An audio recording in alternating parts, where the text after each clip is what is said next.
Okay, so finally, it's so good to have you on the show. Thank you so much for honoring our invitation. I do not take it for granted. I'm so excited to finally meet you and see your face. It's so Thank you for looking good. Thank you so much, ma. You're probably not, this is like a personal statement, like you're probably not looking like a mother of two grown girls. Really, you practically will compete with me in the single market. I'm not trust me, packaging is packaging. That's so good. Okay, so let me introduce to our audience Mrs. Funmilola Adeniyi. She is a lawyer with a cross-sectoral experience and currently a researcher at the Dula Omar Institute in Cape Town. Fumi holds a doctorate in law and an LLM from the University of the Western Cape, South Africa. Our research interests are socioeconomic rights, with particular interest on the right to food, women's rights, and access to justice. Fumi self-describes as a passionate lover of God, a wife, super mom, sister, friend, and advocate. Wow, that's such a profile. A doctorate in law, that one got me. He got me really be like, really, what? Thank you so much for accepting our invite on the show, ma. It's such a pleasure. Thank you. Yeah. Thank you for inviting me. It's great to be a part of this.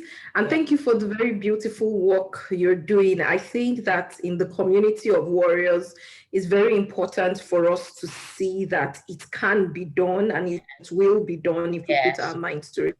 So thank you for the fantastic work that you do. Yes. So that's the idea. Each time we just want to use the story of one of the big icons in the community to say that no, this is no joke. It's not Nollywood. It can be achieved, because some people feel like each time they hand over, I felt like that at some point. I think that was where the whole vision started from, because I felt like receiving that report was like the end of the story. Like, I'm not going to amount to so much again. I can't do so much just because I was handed a result I didn't prepare for, the sickle cell result. So this is just a way to encourage warriors and say, no, some have done it, some have succeeded in their organization, some have become some big business icon and all of that. I mean, see you in the academic world, a doctorate, I mean, that chills me. I will say it 100 times, and we're excited about what you are doing. So to start, let us into your sickle cell journey. We always love to start from the background. What was it like for you? I would like to know about your growing up experience. Do you have a background privilege? What was your family like? At what point did you get to know that you had sickle cell? Okay, thank you. I would say I grew up in a family of four. We're three now. I had four siblings, and my parents, a very deeply devout Christian family. My dad is a professor. He's a professor of veterinary medicine. My mom was an educationist up until she retired. She was a guidance counselor, but also at some point also ran her own school. So I would say quite an academic family also. With regards to my sickle cell journey, from as early as I could talk, I knew that I had sickle cell anemia, because my parents had an experience with my late elder sister. They got to know she had sickle cell when she was 2. And so with me, from the moment I was born, I think my mom was keenly attentive to the signs. And by the time I was about 6 months, she had picked it up that it was most likely that I had sickle cell. Of course, they couldn't get the confirmation until I was about 1. So from that, from as long as I've spoken, I've always known that in that regard, I was different. I had a condition which I lived with. But I think that in the environment in which I grew up, my parents made up their mind to be cognizant of our limitations. That's my late elder sister and myself, but to not let it limit us in any way. So we did everything to a reasonable extent that every other child in the house did. I also grew up in a situation where we always seemed to have a lot of in-laws and cousins and sometimes even friends. I used to call my parents' house camp, so to speak, because even as far back as when I was in the university and then when I moved cities and had started working, my friends would just call me up probably 2 or 3 days into being in my parents' house. I forgot to tell you, I'm at mommy and daddy's house. My house was that open because my parents were also into the youth ministry. So there was that thing of people gravitating towards them a lot. So it was always a very full house, always a very busy house. And everyone pulled their fair share. My mom just made sure that sickle cell never became an excuse to not do what you ought to do. Of course, myself and my late elder sister, they tried not to belabor us, but it was never an excuse not to do work, either in the house or to do your academic work and to make sure that you are topping the class. So I think that that perspective helped a lot in defining and in crafting who I am today. The fact that my parents refused to let me see myself as anything less than, as anyone disadvantaged. So they allowed you understand that you had these limitations on certain aspects, but your limitations should not be a limit and they shouldn't define you. And that was it. So yeah, with regards to how I lived with sickle cell, my mom has always been very into nutrition and to the positive aspects and looking for how to nourish our bodies with healthy food. So I ate the most healthiest and the most annoying things growing up. I used to recount that I swore off beans from the moment I finished secondary school because that woman made me eat so much beans in this life. And the next time I ate beans, I was already working. I had gone through school, gone through law school, gone through NYSC before I touched beans again. And the only thing that made me come back to beans was when I had tasted it from one outlet and they made it quite differently. I hated it so much. But my mom would make us eat beans every single afternoon. It was torture because I hated it. But she also made sure that in everything we ate, there were vegetables, there were everything. So she really did do a good job with regards to nutrition, and nutrition being the basis of nourishing our body, sorting out so many things. So I guess that helped. But that didn't mean I didn't have crises, and my late elder sister too didn't. We did have crises, and some were bad, some were just, the normal one-day crisis. You're up, you're back to school. And my mom was always, if you are fine, you're going back to school. There's no lying down at home saying you're not going to school. And there were those ones where, yes, it looked like I needed to be out of school for a little while to recuperate, to get back myself. So yeah, the crisis came, but we were made to understand that the same way the crisis came, they will go, and your life will continue. So you do not put your life on hold because of sickle cell. You continue to walk towards your goals. That was my growing up in a nutshell. You sure had a very wonderful background that prepared you. I can picture it together now. The background actually prepared you. There was no place for mediocrity. There was no place to give excuse for being sick and not being able to. So your background actually prepared you. So I'm interested in the part of, he said that be cognizant of your limitation and don't let you limit you in any way. You're aware that you have sickle cell, but in no way are we going to give excuse for you not doing well just because of that sickle cell. I mean, that really got to me. So what was it like in respect to choosing a partner? Because I know that a number of people in the community still battle with a whole number of things like that. I have experienced some part of it where you have someone, and when they get to know that, the minute they are all over you, the next minute they get to know that you have sickle cell, they don't even want to call you again. Like it's like a plague or something. I have been in a scenario where, in fact, one was even going through And it was the mother that insisted and said, of all the ladies in the world, this guy didn't get someone else to say you want to marry, but someone that has sickle cell. So that's an example, and people have a whole number of stories to tell in respect to choosing a partner for marriage. So what was it like for you in that area? In that area, there are two things I want to say. Sickle cell is not just a disease of the blood and of the genes or physically. It does affect other areas of your life. It affects you mentally in the space that you are.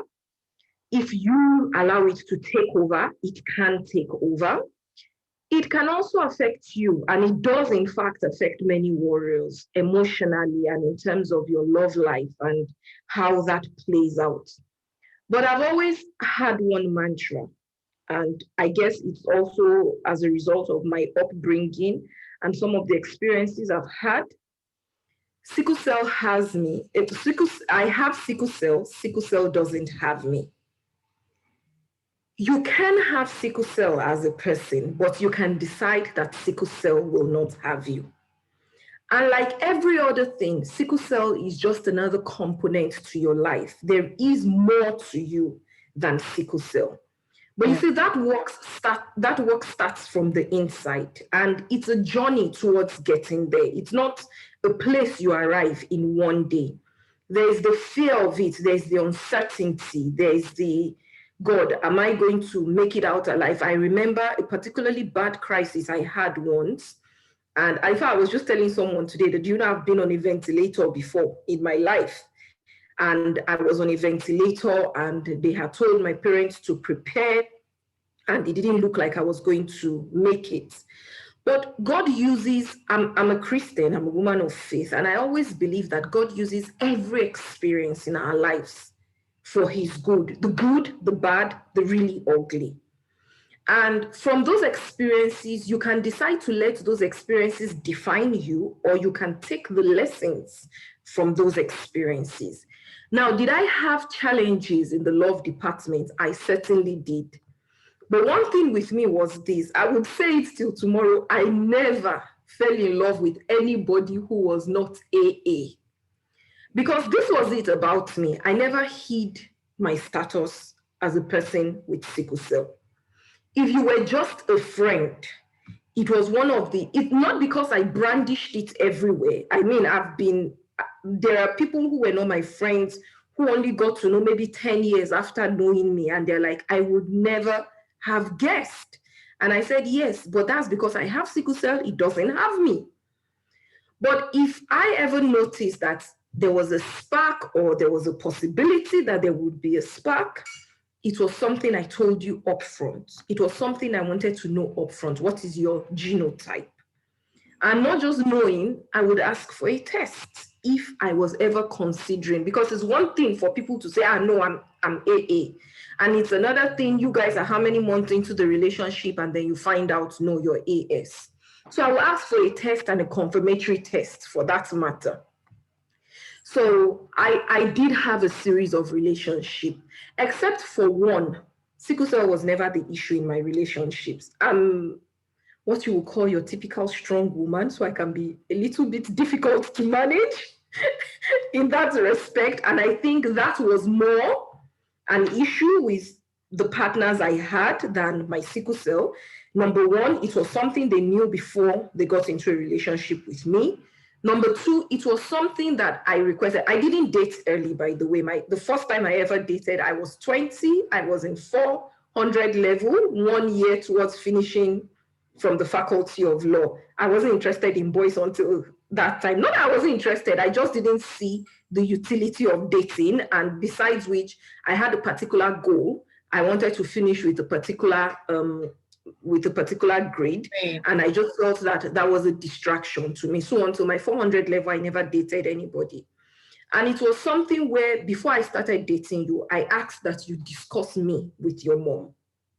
Wow. So that all cards are on the table. There's no shock coming to anybody. And for all of my relationships, it was not a problem. Yes, initially some moms were like, are you sure? And then I asked to speak to your mom. And yes, you would always find that the parents being a bit unsure, or the siblings being, "Ooh, that's a huge leap." But that was never really what ended my relationships, except for one. And for that one, I was in fact already engaged. And we're working towards a wedding. And I had what I still describe as the greatest crisis of my life. That's the one where I was on the ventilator at Lagoon Hospitals in Apapa. It came as a shock. Prior to this, I had not had a crisis for years. In fact, then me and my ex-fiance used to tease each other, and he used to say, I'm a lot healthier than him, whereas I'm supposed to be the sick one, because he was always the one coming down with malaria today, Yeah, that's yeah. tomorrow. Yeah. And so in all the years that he had known me, and in the time we had been together, I had never been sick. And he had never seen me sick. I had met his family. I had met a couple, but I mean, I was close to his brother. It was never a problem because they had never experienced it. And as crushing as that was for me, it was a question of, thank God it happened now. And it didn't happen after we had gotten married and had a baby. And at least he got the preview of saying, this is what it's like, this is how bad it can get. Mhm. And well, like it happens to so many people in the community, he couldn't.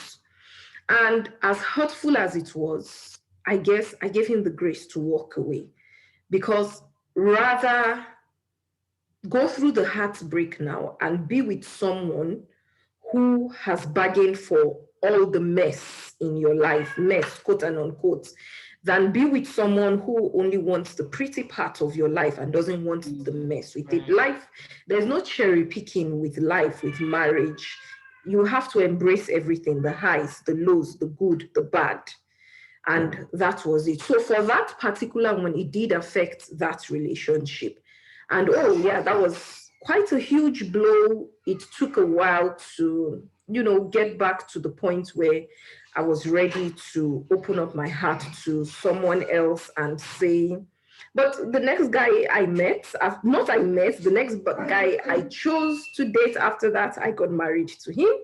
We're 10 years married now, thankfully. He's Wow. been there through the highs, through the lows, through the many crises in pregnancy. That's not to say we have a perfect marriage, far from it. Very, very far from it. But at least the one thing I would say about him is he has never upped and left because he got messy with Yes, regards to my health. yes, yes. So that, and I think that especially in this community, when you begin to think about what is the kind of person I can settle down with, that's something very, very crucial. Someone who is dependable is more important than someone who is exciting. Mhm. Yeah. Wow. Someone who's dependable, much more than someone who is Who exciting. is exciting. Okay. Wow. Wow. I take that. I'm picking the lessons, and I'm really documenting them. You said that part of the things that has helped you is that you have sickle cell, but you don't let it have you. And this is Yeah. what I have discovered actually, that those that seems messed up, they are battling with addictions due to some injections and all of those.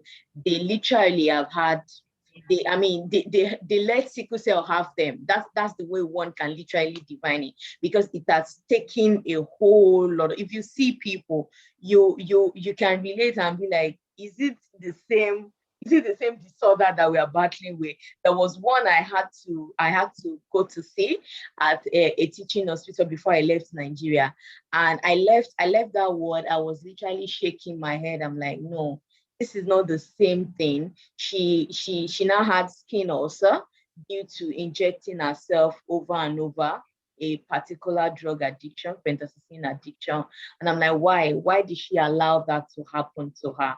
You understand that kind of thing? They've allowed the condition to take a whole part of them. They don't even see anything. So I want to tabulate the lessons. Like, this is you now, an academic person. a family woman, to the glory of God, a wife, and it seems like everything is held together to the glory of God. What are those lessons? What are those things that really helped you? I know it is not easy. I'm on the academic journey as well. I know it's not easy to bag a doctorate degree. What helped you? I mean, there are periods where like, how did I even get into it? Let me work. So full disclosure, I finished my doctorate end of last year. I only just graduated earlier this year. Yeah. So it's still very fresh. The title is still very fresh. I think that, I've been through a lot with sickle cell, with so many other things in life, but I feel like this doctorate degree is the one thing that has challenged everything and anything I feel like I've known. It is sincerely one of the hardest things I've ever done in my life. Right now, I'm at that post-PhD phase where they say you are no longer in love with the research. And the one thing I would say, not recommended. But that's on a lighter note anyway. What helped me through the doctorate? Number one, God. I recently had an interview with a magazine and I said something. I said, brilliance is overrated when you're on that journey. Resilience is underrated. And I think that that's one thing people, especially people within the sickle cell community, need to develop. I think that even just the nature of having sickle cell in itself builds some level of resilience in you. Yes. But I think that over and over again, that resilience in our individual journeys in life, as we battle with sickle cell also on these journeys, that your resilience is tested over and over and over again. And then being a mom of two kids, working at the same time, having a home to run. Mm-hmm. First, I would say God. Secondly, I would say my support system, chief of which is the partner. Yeah. And I would say to everybody in the community again, especially the ladies, please don't marry a good-for-nothing guy who cannot help himself, who does not know his way around the kitchen, who cannot run things. Don't do it. Because when you're sick, you're going to need a partner who can step in, who can bathe for the kids, pack lunch boxes, take the kids to school, go to his work, pick up the kids, come back from work, come visit you in the hospital. It's a lot to ask of anybody. But you need to make sure that the person you are choosing to do life with is ready to carry it and can actually do it. I know in an African setting, we have this mindset of the woman does all the domestic chores, the man sits. That can work with your specific circumstance as a warrior. It can't work. You need someone who sees you as a partner, not just as a wife, but as a partner who he's here to help, and who, when he's also down, you're there to help him. So that's very key. And that was key for me. I said it also in that interview that a couple of months before, sometimes last year, when I was at about this time, when I was in the thick of writing up, and it gets very tough at some point. He has also been through the PhD journey, so he knows how difficult it is. And I think that helped. I moved into the guest room in our house. I actually moved out of our room, moved into the guest room, set up my workstation there, set up everything there. Thankfully, there was a bed there. So I walk and then I just roll onto the bed. I sleep. I did not know how my kids were eating, but the only thing I knew was that he knocks on the door. He gives me a plate of food. Sometimes he comes, sits with me. We have a chat. Sometimes I tell him how frustrated I am. He tells me it's part of the journey and I should keep at it. Before then, there were several times I actually tried to drop out of the program because it was challenging. A doctorate in law is not a walk in the park. I know. It was challenging, and he would let me cry. He would let me, and then he would look at me and he would say, "But you are not dropping out. That's not the agreement we had. You start something, you finish." And he also knew how important it was for me to model to our girls the importance of starting a journey, of finishing it, and of hard work. And the girls were there. They were seeing it. They would ask me, Mommy, what's your research about? I would try to explain it in language that they understand. And then they would ask a few questions. They would try to understand, give me a peck on the cheek and go out. He kept them entertained for weeks on end, just so I don't lose that concentration. And when I'm maxed out, I tell him, I think I need a break. And then he's like, fine, let's do a break. Let's take 1 week, come be with us and everything, and then return back into the room again and continue. So I think that that support system is very important. Wow. Wow. If you are going on that journey. I also feel like having a relationship with God is important. At some point, I found that I needed something outside of the support system. I needed something extra, and I turned to exercise and to yoga.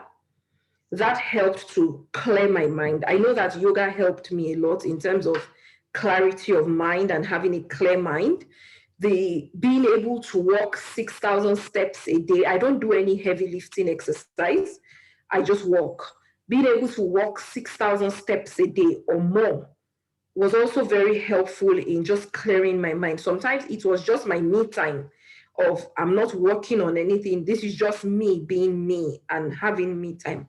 And that was also helpful in clearing my mind. Then also finding, I strongly believe in a community, and I believe that God did not place us on earth to walk alone. And you must always find your small communities about and around, and finding other PhD students and postdocs, even if it was just to moan and to say, gosh, I don't like this thing, this, that, and just have a little pep talk with them. And I'm like, okay, I'm stuck. I remember particularly I was stuck in one chapter, like properly stuck. I was maxed out. I had read articles, I had done, and I didn't know how to, tweak it to continue in the narrative that I wanted. What happened? I just buzzed someone up. He had just finished his PhD. And, we bounced ideas off each other. And the light bulb moment came again. And I was able to continue from there. So also finding that community, because you're not walking that journey alone. There are other people who are doing this, who have done this ahead of you. Why not tap into all of that rather than trying to figure it out yourself? So I think that helped. Oh, I must also say that sometimes you have to use money to buy yourself time. When you are outside Nigeria, it can become very expensive to hire a helper. But sometimes you have to look at the opportunity cost. A helper to do XYZ, let's say once or twice a week, versus me doing it and taking the next 6-7 hours, or using those 6-7 hours as rest time. So I had to do the opportunity cost and to just say, you know what, for this moment, for right now, I do need someone. I don't want to get to the point where I'm extremely stressed out, I break down, I land in hospital, I lose another 3-4 weeks on writing up simply because I don't want to spend X amount. It's better for me to spend X amount and not land up in the hospital and have time to rest than to say I'm saving that amount, land up in the hospital because I'm stressed out and still not be able to rest on top of all of that. So sometimes also the opportunity cost. I'm big on women pampering themselves and on women finding their peace. And sometimes the fact that the house is upside down, don't worry. By the way, I'm what you call it, perfectionist. So my house must always look this way. But this PhD journey helped me to scatter all of that. It taught me that it's really okay for my throw pillows to not be hexagon shaped, and the world is not going to end because that is happening right now. And it's really fine for me to have forgotten to put antiseptic in the washing machine when I was washing, and it's fine. The clothes are still going to be clean and they don't need to be rewashed. Yeah. So yeah, also that. So I think those were the things that helped. I don't know if that will help anybody, but wow. those helped. A whole lot in the scaling. It's a whole lot. You said I would start with the part of having a relationship with God, because for me personally, that has helped me. That has helped me in transiting, because when I published my story in Punch newspaper, those are part of things people were reaching me out on. How were you able to get out of depression? It wasn't clinically diagnosed, but I wasn't taking it fine. Like, it's unfair. My own, I was 1 out of 6. I was the last born. I was like, life is unfair for choosing me. Like, why would life decide to choose me? Every other person is fine. Life did not now see any other person apart from Funmi and Joy. You understand that? So I was seeping into depression gradually, but it was God who took me up and said, there is more to you than the medical report. You understand? So I will start with the part of your relationship with God is very primary. And then you have to choose your support system. I think you said that enough. Ladies, we have to let our head be open. Choose your support system, not just one random fine boy that doesn't even know the nitty-gritty of things. Choose your support system, then find a community that will help any day, anytime. Nobody is designed to walk this journey alone. Find a community where you can pour out your mind, you can seek help, you can, explain the way you're feeling about things. Then you can monetize things. You can choose to exchange money for whatever it is you want, whatever value you want, just for your sanity, just for your peace, just for your health. And it's like an opportunity cost, as you said. You choose the one that is important. Most times I'm like, when I was in Nigeria, and I'm like, okay, what do you want to do? I love washing my car. And my brother was like, you better let your head be correct. You will spend the next 1 hour washing your car, then you'll be feeling like you're tired and all of that. How much will it cost you to just drive it down, go to the car wash, and just have your peace, sit down, take a bottle of drink and just chill and just enjoy yourself, rather than all of the stress of, hey, this one is not clean, let me clean this part and all of that. So you can always exchange money for your peace. This has been really helpful. I feel like I've sucked out almost all the juice and everything I wanted to know. Thank you so much. Then the part of your, I don't think that was in the bio. I think I saw you somewhere on media or something on what you do for women, nutrition, something. What is that about? Okay, so I work mainly in the food security space currently. So I'm very passionate, and maybe I got that from my mom, so to speak. So I'm very passionate about food, about feeding the world. And I think that it's such an injustice that in 2021, people are still going to bed hungry. Specifically in the country I live right now, food security is a big issue. And it was a shock to me coming from Nigeria, bad as it bad. If you are hungry, you can always enter inside your neighbor's house, or let's say you go to an auntie's house or an uncle's house or something. I think that community helped us a lot in Nigeria. And so we were not confronted with people being this starkly hungry and having nothing to eat. And then I come to South Africa, and the first day I was transfixed when I saw a really normal person, not a mad person, going through the bin looking for food. And I was like, it can't be that bad that you don't have food. And then when it became a normal, people are so desensitized. It's almost like it's so normal that people are not having food to eat. And I'm like, this is on all levels wrong. So I decided to tweak. Before I came to here, I was a business lawyer in Nigeria. And so I usually crack this joke that I'm paying back for representing all of those big wigs then. And I'm now in the human rights space, specifically with a focus on the right to food. So I do a lot of work around the right to food and around policy and legislation, sometimes court cases with regards to the right to food, and ensuring that the right to food for everybody is guaranteed.